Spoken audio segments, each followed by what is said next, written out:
ವಿಶೇಷ ಕಾರ್ಯಕ್ರಮಕ್ಕೆ ಸ್ವಾಗತ. ನಾನು ಶ್ರೀರಕ್ಷಾ ಹಿರೇಮಠ.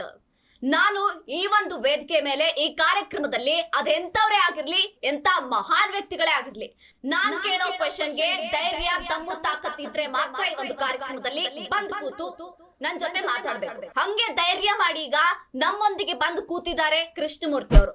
ಕೃಷ್ಣಮೂರ್ತಿ ಅವರೇ, ಕಾರ್ಯಕ್ರಮಕ್ಕೆ ಸ್ವಾಗತ. ಥ್ಯಾಂಕ್ ಯು, ಧನ್ಯವಾದಗಳು. ಕೃಷ್ಣಮೂರ್ತಿ ಅವರೇ, ಡೈರೆಕ್ಟ್ ಆಗಿ ನಿಮ್ ಕ್ವೆಶ್ಚನ್ ಕೇಳ್ತೀನಿ. ಕೇಳಿ. ನಮಗೆ ಸ್ವಾತಂತ್ರ್ಯ ಬಂದು 78 ವರ್ಷ ಆಯ್ತು. ಇದುವರೆಗೂ ಸಮಾಜದಲ್ಲಿ ರೋಲ್ ಕಾಲ್, ದರೋಡೆ, ಮೋಸ, ವಂಚನೆ, ಭ್ರಷ್ಟಾಚಾರ ಎಲ್ಲವೂ ನಡೀತಾ ಇದೆ. ಆದ್ರೆ ನಿಮ್ಮಂತವ್ರು ದೊಡ್ಡ ದೊಡ್ಡ ಸಂಘಟನೆಯನ್ನ ಕಟ್ಕೊಂಡ್ಬಿಟ್ಟು ನಾನು ಅದು ಮಾಡ್ತೀನಿ, ಇದು ಮಾಡ್ತೀನಿ, ಸಮಾಜವನ್ನ ಉದ್ಧಾರ ಮಾಡ್ತೀನಿ, ಭ್ರಷ್ಟಾಚಾರವನ್ನ ತಡಿತೀನಿ, ಭ್ರಷ್ಟ ರಾಜಕಾರಣಿಗಳ ಹೆಡೆಮುರಿ ಕಟ್ತೀವಿ ಅಂತ ಓಡಾಡ್ಕೊಂಡು ಬಿಟ್ಟಿ ಬಿಲ್ಡಪ್ ಕೊಡ್ಕೊಂಡು ಅಡ್ಡಾಡೋದ. ಆದ್ರೆ ಇದುವರೆಗೂ ನೀವ್ ಏನ್ ಮಾಡಿದ್ದೀರಾ ಸಮಾಜಕ್ಕೆ? ನೋಡಿ, ನೀವು ಮಾತಾಡ್ಬೇಕು ಅಂದ್ರೆ ದಯವಿಟ್ಟು ಮಾತಿನ ಮೇಲೆ ನಿಗಾ ಇಟ್ಟು ಮಾತಾಡಿ. ನಿಮ್ಗೆ ಇಷ್ಟ ಬಂದಂಗಿಲ್ಲ ನೀವು ಬೇರೆ ತರ ಪದಗಳನ್ನ, ಬೇರೆ ರೀತಿಯ ಪದಗಳನ್ನ ಬಳಕೆ ಮಾಡಬೇಡಿ. ಅಲ್ಲ, ನೀವು ಅವ್ರಿಗೆ ಹೇಳಿ, ಪದಗಳನ್ನ ಬಳಕೆ ಮಾಡುವಾಗ ಸರಿಯಾಗಿ ಪದಗಳನ್ನ ಬಳಕೆ ಮಾಡಿ.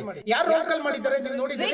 ವೀಕ್ಷಕರೇ, ನಾನು ಅವಾಗ್ಲೇ ಹೇಳಿದ್ದೆ, ನನ್ ಕಾರ್ಯಕ್ರಮಕ್ಕೆ ಬಂದು ಕೂತ್ಕೊಂಡವ್ರು ನಾನ್ ಕೇಳೋ ಪ್ರಶ್ನೆಗೆ ಏನಾದ್ರು ಉತ್ತರ ಕೊಡೋ ದಮ್ಮು ತಾಕತ್ತು ಧೈರ್ಯ ಇದ್ರೆ ಮಾತ್ರ ಇಲ್ಲಿ ಬಂದು ಕೂತ್ಕೋಬೇಕು ಅಂತ. ನಿಮ್ಗೆ ಇಷ್ಟ ಇಲ್ಲ ಅಂದ್ರೆ ನೀವ್ ಎದ್ದೋಗ್ಬೋದು ಸರ್. ಆಯ್ತು, ಇಟ್ಕೊಳ್ಳಿ ನಿಮ್ ಕಾರ್ಯಕ್ರಮ. ವೀಕ್ಷಕರೇ, ದಮ್ಮಿದ್ದವ್ರಿಗೆ ಮಾತ್ರ ಈ ಕಾರ್ಯಕ್ರಮ. ದಮ್ಮಿದ್ದವರು ಈ ಕಾರ್ಯಕ್ರಮಕ್ಕೆ ಬನ್ನಿ.